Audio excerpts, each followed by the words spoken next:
Hey everybody, Angry Poncho here, and we're continuing Spyro the Dragon. It's time to head into Alpine Ridge, which is the second level that we're doing in Disneyland, the Magic Crafter's homeworld, third of 5. Well, 6 if you count the final area, like the boss area.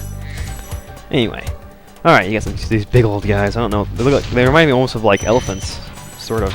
Oh, what am I, dude? What was I thinking? I don't know, I guess I just thought, oh, she's up on the edge there, I don't want to charge through that, and then I tried to flame, and I was like, wait, that doesn't work. See? You're supposed to get that one. Whee! Oh wow, you can hear one of those enemies in the background, they do sound like elephants. Alright, well I already got you now, so what's the best way to do this? I guess, yeah, I walk past, and then sort of come back at him like that. Dude! Whoa!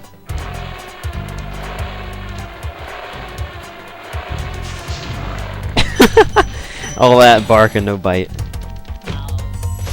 Alright, now you see that sometimes the little witches will try to ride on the back of these elephant creatures.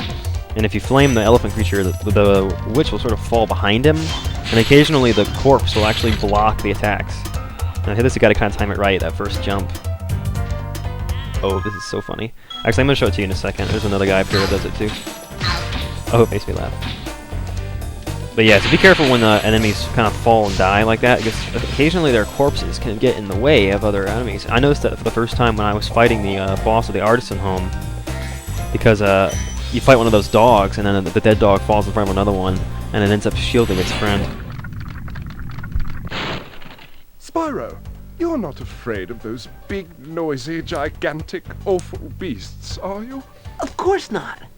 I didn't think so. Oh, that was productive. There actually is one level later on in this game that sort of scared me as a kid, but we'll get into that later.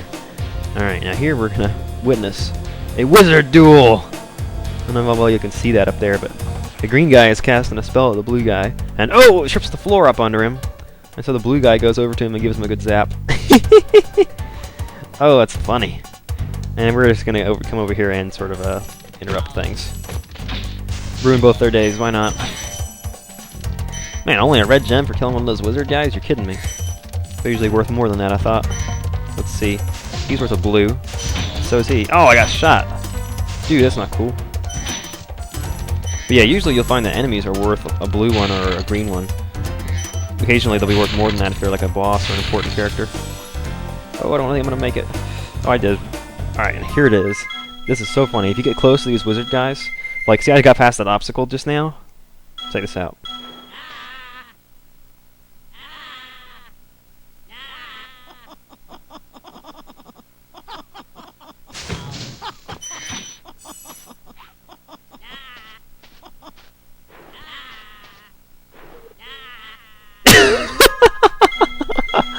Oh, that's so funny.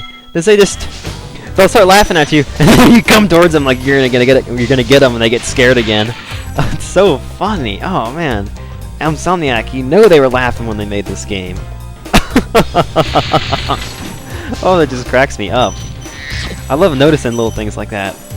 I love like when you find something in a game that's just like, oh, that's so cool.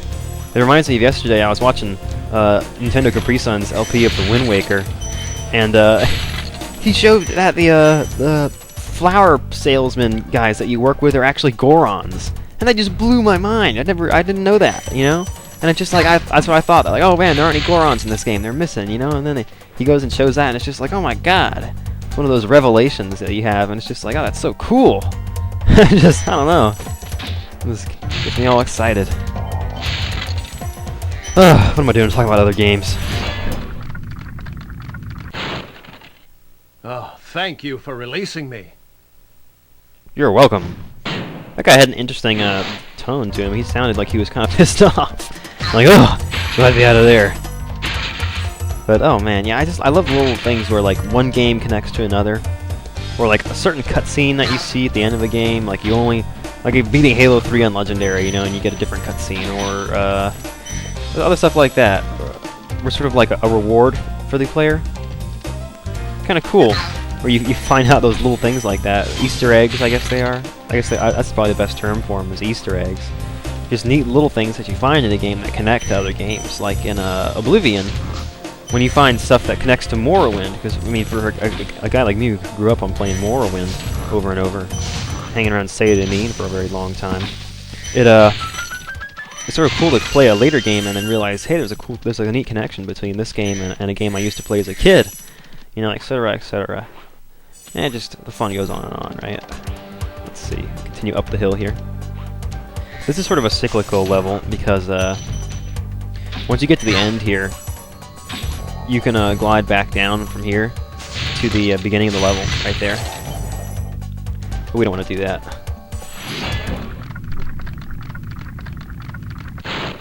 Great work, Spyro. If you keep this up, you'll learn all the tricks of the Magic Crafter world.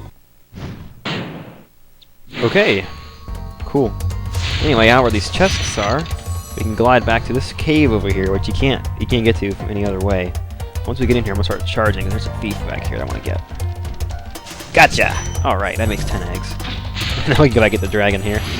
I'm gonna go for the thief, because I don't like having to chase him in circles. Remember that these blue thieves haven't stolen eggs only in the Magic Crafter world. Don't worry, I'll take care of them. Alright. There's something interesting. The Magic Crafter balloonist wants you to have 5 dragon eggs before he'll send you to the next world. But the thing is, sometimes it's kind of hard to find the thieves if it's your first time playing through, and you don't hear the sound, or like you missed that one back in Town Square, where you had to make that special glide, etc., etc. If you miss those, it'd be kind of hard. They can be kind of hard to find. And so what they did was, when they made the game, was they put in when you talk to the balloonist, I think his name is Tuco. He's the one in the Magic Crafter world. He will tell you a world where one of the dragon eggs is. If you go talk to him the first time when you have less than 5 eggs, he'll tell you, you know, oh, you need to rescue 5. You need to get 5 dragon eggs before I'll send you to the Peacemaker's world. And if you come back at him again without 5, he'll tell you, oh, Spyro, you still haven't found 5 eggs. I think I saw a thief running around wherever, and he'll tell you one of the worlds where there's an egg that you haven't gotten. And he does that like 5 times, I think, for 5 different worlds. They sort of like have a guarantee that you at least know where 5 eggs are if you don't already have them. And that's sort of neat. Wow, 4,300 treasure. We're really getting up there. There's 1,200 total to begin in the standard game. All right, what world is next? High Caves, right? Yeah, that's a fun one there. That's one of the ones where it's interesting because it sort of splits at the beginning. Here we go, High Caves.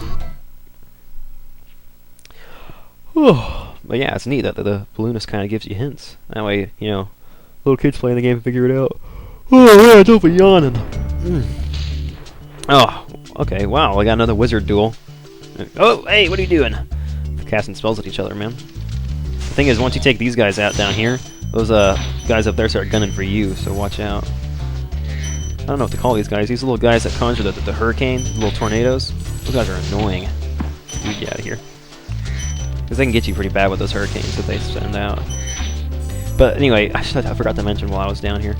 Level splits at the very beginning. They sit you right here. They say, okay, there's a cave, or you can go up the hill. We're going to go up the hill first, because it ends up making more sense later on if we go up the hill first. Which I always did it the other way as a kid, and it confused the hell out of me when I got to the end and was like, wait a minute, shouldn't I have more gems by now? We're going to wait for that to go by before we go charging up here. You can go ahead and get them from all the way down there, though, so you don't have to wait that long.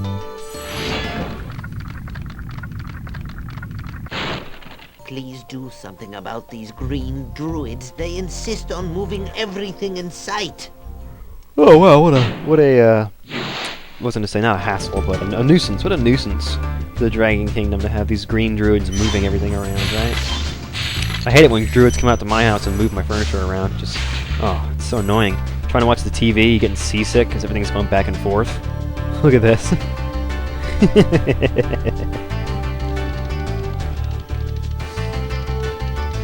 Back to it. Now these guys have to time them right, because if you glide while they're close to you, they'll move away and you won't have enough height to make it. So wait until they're coming towards you and then glide towards them and sort of meet them in midair. And then after you flame the guy, the platform will move back up to its neutral position. Basically vertically. You see it move in a second. Ooh, when we slide back up. And then from there, you can continue to the next platform. Oh, let's see if I can get all these with one flame. That'd be cool. Oh, I missed one. Oh well. That would have been all 4 if I turned a little bit to the right. I got all 4 of those in my practice file, and I was kind of impressed with it. I was like, oh, that's cool. Check it out. Alright, now where do we want to go here? Run over to the right. Boom, boom. And from here, rescue another dragon. It's another dragon! I hate those bugs. When I become big and strong, like you, I'll squash them all. Until then, remember that supercharge makes you invincible. That's a hint for something we haven't encountered yet, but if we had gone through the cave, we would have encountered these very large metal spiders. And they are invincible because they're big and metal. You can see here. Try to charge them, they'll just knock the hell out of you. But, that guy gives us the hint that we need to use our supercharge ramp. So in the next episode of Spyro the Dragon, we are going to head down to those caves and supercharge some spiders.